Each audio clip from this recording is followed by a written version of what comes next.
مرحبا وأهلا بكم في برنامج داخل واشنطن. معكم مضيفكم روبرت ساتلوف.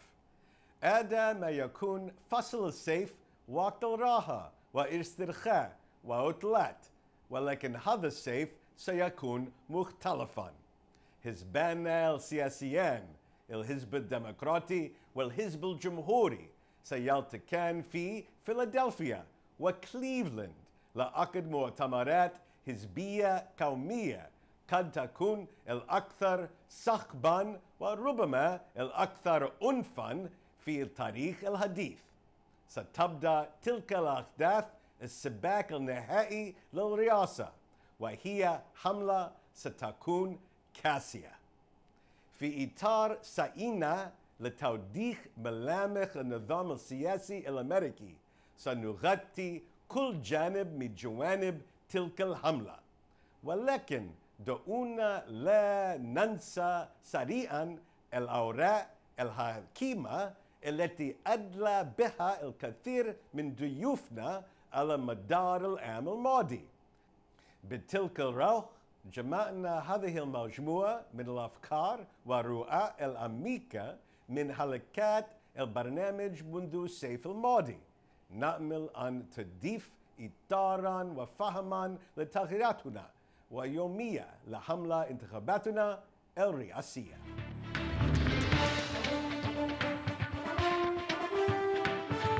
So Tom, you wrote a book 15 years ago called The Lexus and the Olive Tree that contrasted the great technological innovations in Asia and elsewhere with old rivalries, especially in the Middle East, Sunni Shiite, Arab Israeli. Yeah. Now we're 15 years later. Is the Lexus still over there and the olive tree still stuck in the Middle East? That book looks pretty good 15 years later, I must say. You know, I should go back, Rob, and tell you, where did that title come from? I was on the bullet train. I had gone to Japan, and I was on the bullet train going from the Lexus factory in Toyota City, south of Tokyo, back to Tokyo. And I just watched them make a Lexus almost entirely with robots. And I was just blown away by what I'd seen. This was early age of robots. This was 15 years ago. And I was on the train and I was reading the International Herald Tribune that day. And there was a story that Margaret Tutwiler, the then State Department spokeswoman, had made a statement about the Israeli-Palestinian conflict that changed a word somewhere here, and both sides were up in arms.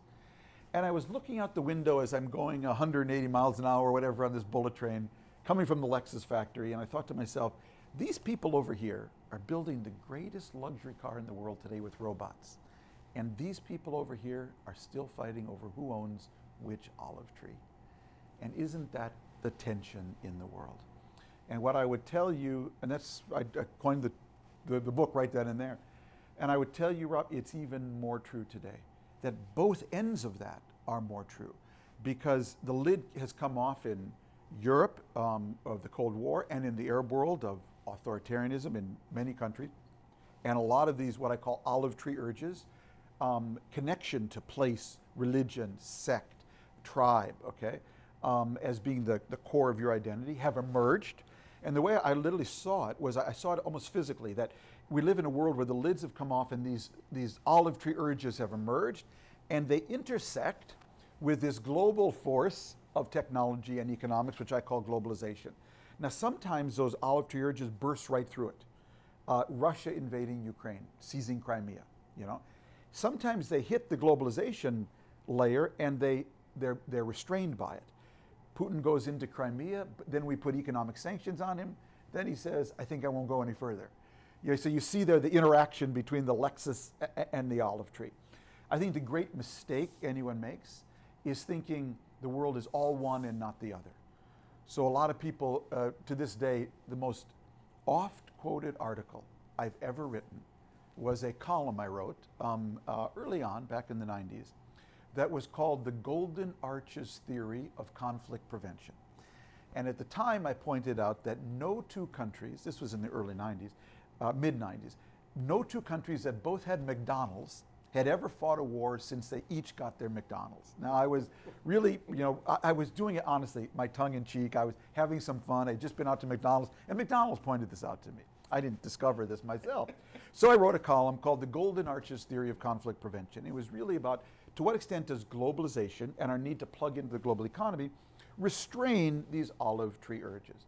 Now at the time, there were not that many countries had McDonald's as have them today. So then we bombed Serbia, and people said, that shows. I was really talking about the two countries living next to each other, and I said civil wars don't count because McDonald's served both sides in every civil war. Okay, but nevertheless, like clockwork, once a year, if you Google this, you'd be amazed. Someone writes, the McDonald's theory is over. Someone, when Russia went into Serbia, and I always say, boys and girls, we're just wait a second, okay?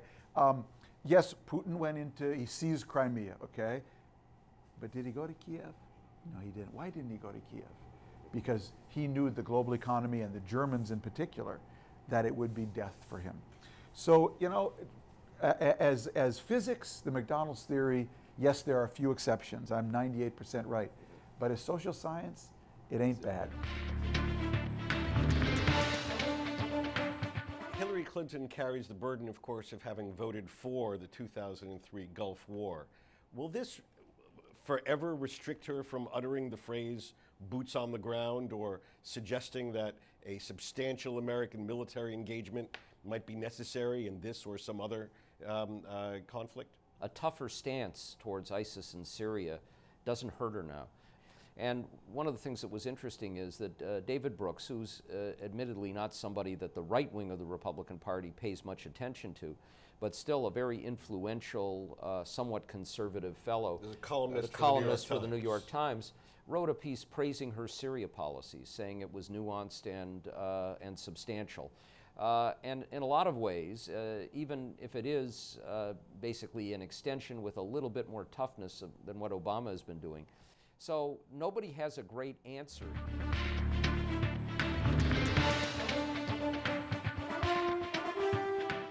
January 2017, the next president calls you up and says, Bill, you had a brilliant career. What do I really need to know? What major problem out there should be on my agenda that probably isn't? Help me. What do you say? Well, I think all the people running for president need to be careful what they wish for, because I wish I could, isolate the international landscape to one problem that needs to be solved. I mean, I think there's a whole range of issues, and, in some ways I think they fall into sort of three different categories. The first for any new president is the obvious significance of reinforcing the domestic foundations of American policy abroad, a healthy economy, healthy educational system, the kinds of things that help Americans build leverage and get farther overseas. Second, I think, is this whole concept of rebalancing overseas, both in terms of the investments we make in our foreign policy portfolio, what parts of the world, as we look ahead over the next 10, 20, 30 years, are going to matter more and more. So the Asia Pacific obviously is one of those parts of the world with the rise of China and India and other countries, the significance of paying attention to those issues. Our transatlantic relationships remain very important as well for the United States. We don't have the luxury of ignoring the Middle East. Frustrating as the issues in the Middle East may be, whether it's ISIS or other kinds of very serious challenges, there's no substitute for American leadership in dealing with those issues. There's also a sense in which we need to rebalance, I think, the tools in our national security toolkit. There was a kind of understandable tendency, I think, after the terrible attacks on 9/11, for American policymakers to prioritize the use of force over diplomacy. I think it's real, and for sometimes to see diplomacy as, the kind of tool you used either to facilitate the use of force or to deal with its after effects. The use of force, the potential of the U.S. military, which is unrivaled in the world today, is an extraordinarily important part of the leverage you need to make progress in diplomacy. But diplomacy ought to be a tool of first resort, backed up by the potential use of force. And then finally, I think, after reinforce and rebalance, there's a whole notion of reshaping international institutions and alliance frameworks to fit the realities of 2015, not necessarily 1945. So given the rise of China's economy, it's very important for the United States to do what the U.S. Congress is now finally about to do, which is make adjustments in voting rights to take into account China's rise. There are a lot of different ways in which we need to, the United States needs to, using this window as we look out over the next 10, 20, 30 years, where I think the United States is still going to remain a preeminent country in the world, to shape some of those institutions and some of those alliance relationships before they get shaped for us by the rise of other players and other events. So it's a long-winded answer, but I mean, I think those are the kinds of, that's a framework at least for an incoming president to think about that range of challenges before us.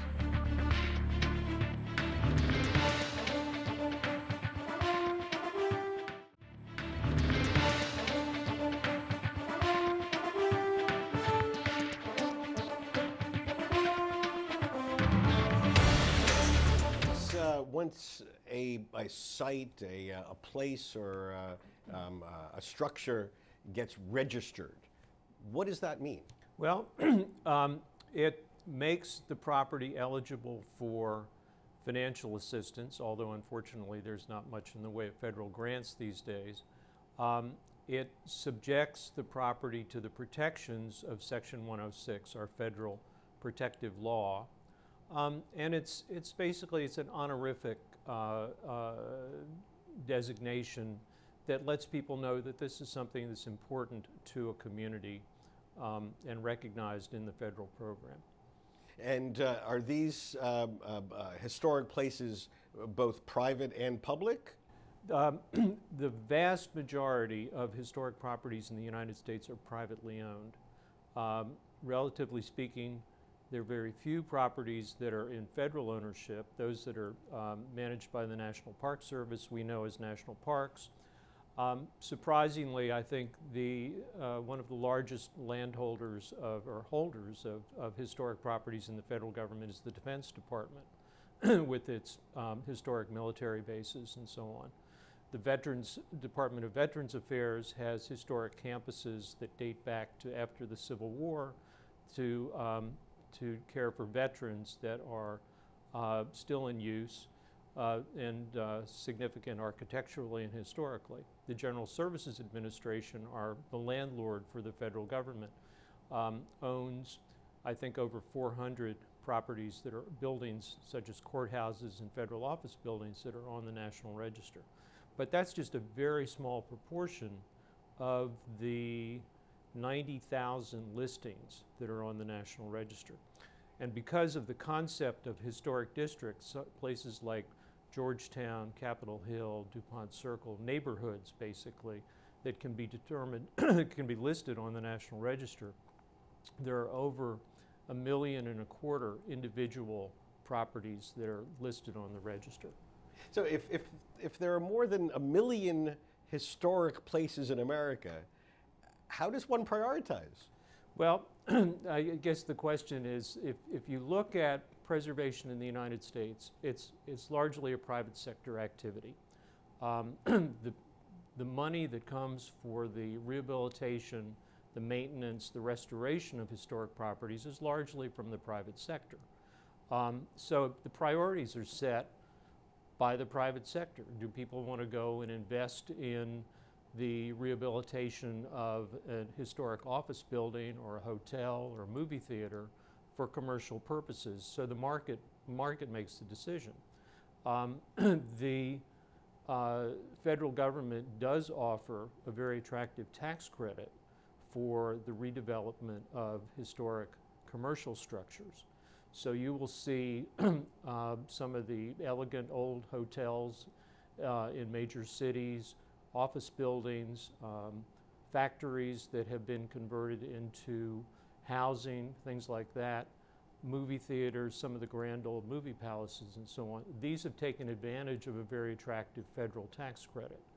So that encourages the private investor to invest in historic preservation. When we get to questions about protecting historic properties, The way things get prioritized is really through a very democratic process. And I go back to our Section 106 process, the federal protective process. That requires a federal agency like the Federal Highway Administration, when it's funding a highway, to consult with stakeholders and make decisions about how that highway is going to be planned based on consulting with experts and consulting with the community. And people will say, this is important to us. We want to have this building, this area, this neighborhood saved.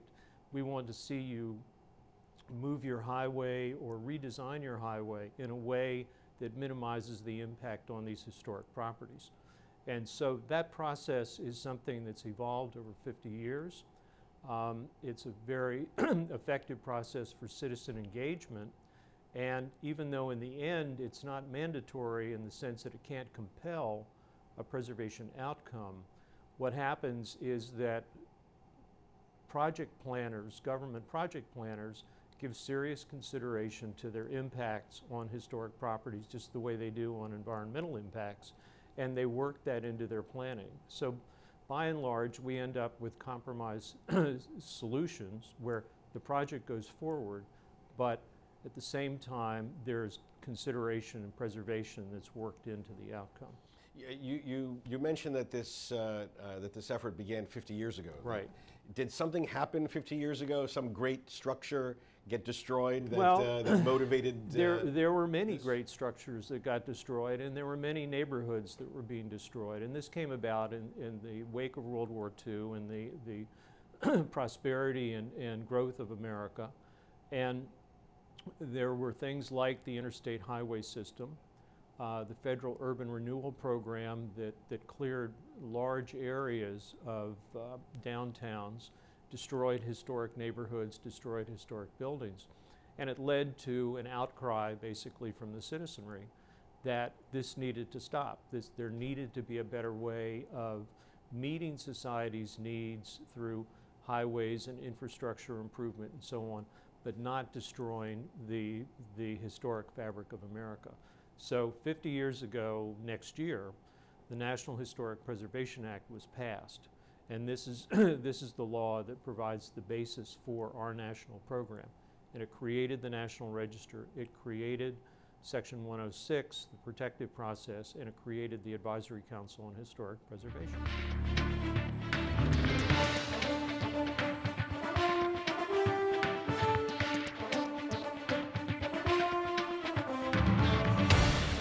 Let me ask you about defense conservatives. If conservatives look at the world today, sort of the post-Cold War, post-9/11 world, is America safe in the eyes of conservatives, or is this a risky world in which America needs to be on guard and vigilant? The latter. The world's getting more and more dangerous, it seems. There have been these moments where everyone thought, okay, we can relax. Communism's gone. Okay, we can relax. We temporarily perhaps won the war in Iraq or whatever in 2008. But it turns out the enemies of freedom don't go away. And they especially don't go away if America withdraws and if America looks weak. And I think to the kind of foreign policy America should have, where we do take our responsibilities around the world seriously, requires certain basic elements of defense, but also of intelligence, but also of public diplomacy and regular old diplomacy, the State Department, and public diplomacy and other kinds of foreign policy activities. And we've just cut those back an awful lot. And if you talk to serious people who say, well, here's what the world could look like, here's what we might need to do in the Middle East, here's what we might need to do to keep stability in Europe, here are the threats, possible threats, we hope they don't materialize, but possible threats in East Asia. That ends up being a fair amount of money. Now, it's still not much money by historical standards. We could spend, I mean, the biggest proposals for increases are at 4 or 5% of our gross domestic product, of our whole economy on defense. That's a pretty small insurance policy to pay for what we get out of it. People underestimate how much the U.S. has benefited from keeping the world relatively safe, or at least parts of the world relatively safe over decades. And you know, it's like in a city when the police force is effective and competent and big enough, it's quiet. There's no crime, not much crime. and everyone lives a happy life, and you don't think much about it. You take it for granted, and maybe you even say, you know what, we could do without some policeman driving by every 3 hours. He could drive by every 6 hours. He could drive by every 12 hours. Maybe you can take a few days off. And then at some point you look up and you realize, ooh, there's a little more crime.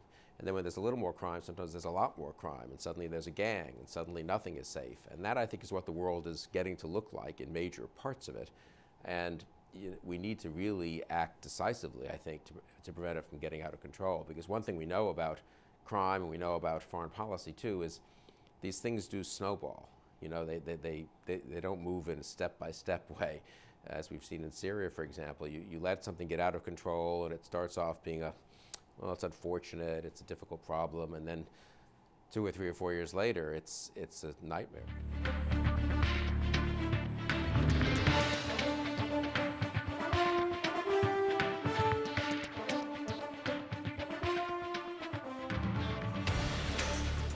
بهذا نصل إلى نهاية هذه الحلقة من برنامج داخل واشنطن.